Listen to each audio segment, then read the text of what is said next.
Hello kabayan, magandang araw kabayan at magandang gabi.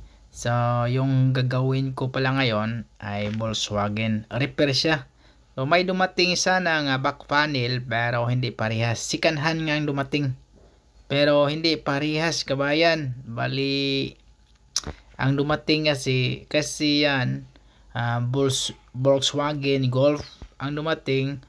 Volkswagen ano ba yung isa yung dumating hindi Golf siya kabayan, medyo kuwanto siya, medyo limited yung dumating na back panel, pang sports car yun Golf kuwan yun Basta nakalimutan yung kabayan, basta hindi parehas, kaya ang ginawa ko ni-repair na lang. Talagang pasok yun siya sa kabayan, tapos pinalo ko na yun. Tapos yan, tinuloy-tuloy ko na yung pag-repair.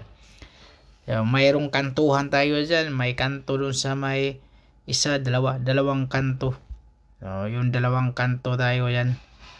So, kailangan natin nang ilabas yung kanto. So, unahin lang natin yun sa kanto talaga kabayan. Paluin natin. So, hindi tayo pala walang pwesto na maganda dun sa loob kabayan kasi mayroon yang double.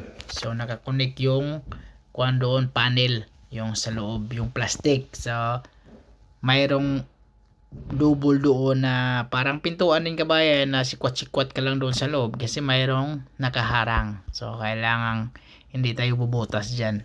So, kung saan yung banda yung makapabor tayo, yan, paluin lang natin.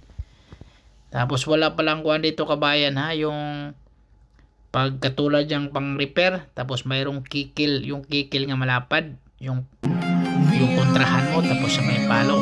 Yung dapat, hindi martilyo yung gamit ko dyan dapat dyan, yung pamalo ko dyan, yung kikil, dapat na malapad. Pero wala dito hindi kasi siya gumagamit dito ng ganyan kabayan, martilyo lang. Walang kikil na malapad. So, dapat bala, kukuha ako, tapos gagawa ko ng sarili kong kikil para sigurado, pwede. Para pag may repair, saglit lang. Yan kabayan. Pero yun kasi kabayan, bugbog yung bugbog yung bakal, yung plate, bugbog yung plate pag may kikil ka. Kaya hindi bawal dito magpainit, katulad dyan, painitan mo pag sumubra, kaya kung kulang, painitan mo, bawal magpainit dito kabayan. Kasi yun nga, mabugbog yung bugbog yung plate, tapos mabilis kalawangin. Pero okay lang naman yun, dapat sa loob, pinturahan mo din. Lagyan mo rin para hindi papasukin ng kalawang, hindi masunog. Kasi pag masunog yan, tapos dapat pinturahan mo para yung kalawang hindi kakapit dun sa loob. Kahit sa loob lang yan Tapos pagkatapos kailangan lagyan ng anti-rust. Katulad yung ginawa ko kabayan, di ba? Pag tusok-tusukin mo sa bakal dyan, siguradong masusugat dun sa loob. So kailangan nating i-primer dun sa loob para siguradong hindi kakapit yung kalawang dun sa loob. So yun kabayan, medyo kunti lang. Basta sa tingin mo hindi na ganong makapal yung masilya mo, pwede na yan.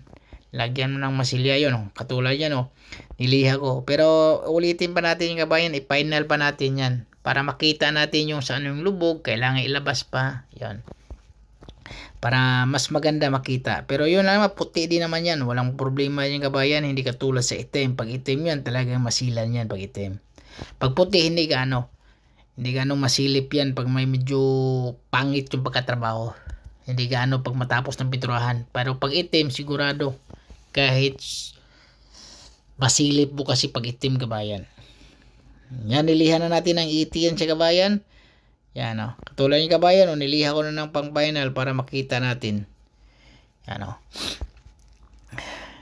So gano'n lang kabayan. Pero kabayan, sana pag nagustuhan nyo kabayan yung mga ganitong tutorial, paki-kuha na lang kabayan paki-subscribe sa ating channel kabayan. Tapos paki-follow din sa Facebook page natin kabayan. Maraming salamat kabayan.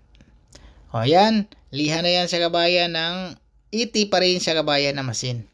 Kasi dyan tayo magmamasilya. Para kapit na kapit yung masilya din.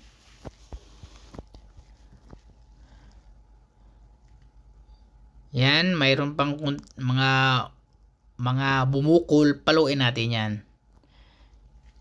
Yan kabayan, so ready to siya, masilya.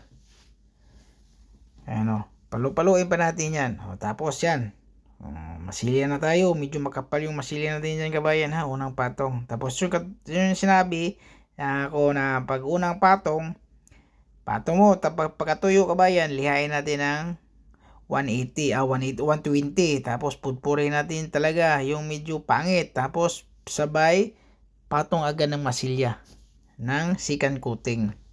So yun nga, kailangan lilihain bago ka magpatong ulit. Hindi katulad yun, yan masilya ko, tapos pagtuyo patungan mo ulit ng masilya. So hindi, magagalit yung iba dito kabayan. Bawal talaga dito yan, kasi ginawa ko na dati yan, tapos pinagbawalan ako. So kailangan pagpahin mo ng masilya, tulad yung kabayan, pahin masilya, patuyuin mo muna yan, tapos lihain. Pagkaliha, patong ka ulit ng masilya. Kaya ang ginagawa ko sa akin lang, para mas mabilis, masin kabayan. Pagkatapos ng kabayan, tuyo agad. Mga kuwan lang naman ng kabayan, hindi abutin ng mga, hindi pinakamatagal lang yung 10 minutes. 10 minutes, tuyo na yan. Tapos liha agad ng masin. Yung masin lang gagamitin natin, hindi tayo magmano-mano.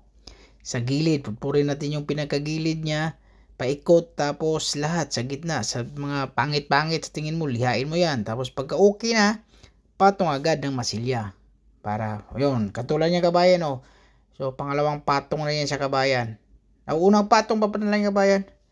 Tapos yan, tinira ko muna yung iti yan si kabayan, ha. Liha, iti yan. Na black. Mas maganda yung black na yung kabayan kasi mahaba. Mas maganda talaga pag ganyan malapad, black yung mahaba rin gamitin mo. Yan o, yung mga gilid-gilid, pudpud na yan. Tapos pagkatapos, liha agad. Masilya agad ulit. Para sigurado. Tapos may nakita pala ako dun sa gilid kabayan. Medyo bukol pala kabayan. Tama din pala yon. So yan, katulad yan. Pangalawang patong tayo ulit yan o. Pinatungan ko na yung pangalawang patong. Tapos naliha ko na din pala kabayan. Hindi ko na na-video. Tapos yan, tinanggal na natin yung sticker, yung double adhesive, yung pinagkagabitan ng mga logo, yung emblem natin niya, golf. Tapos sa kabila, yan. So, ganun lang pagtanggal yan. Okay na siya kabayan. Final na siya kabayan. 320 na tayo dyan. Naglihan na tayo ng 320 dyan. So, hindi lang kabayan kasi napumuri yung kuha natin, yung cellphone natin. Hindi natin nakapidyo. Ay, salamat kabayan. Okay kabayan. Masilip na natin yan. Diba? Kaya kabayan, tapos na kabayan. So, medyo mayroong kanto dito kabayan, pero hindi na halata. Pero pag itim yung kabayan, halata talaga yan. Okay na yan. Diba?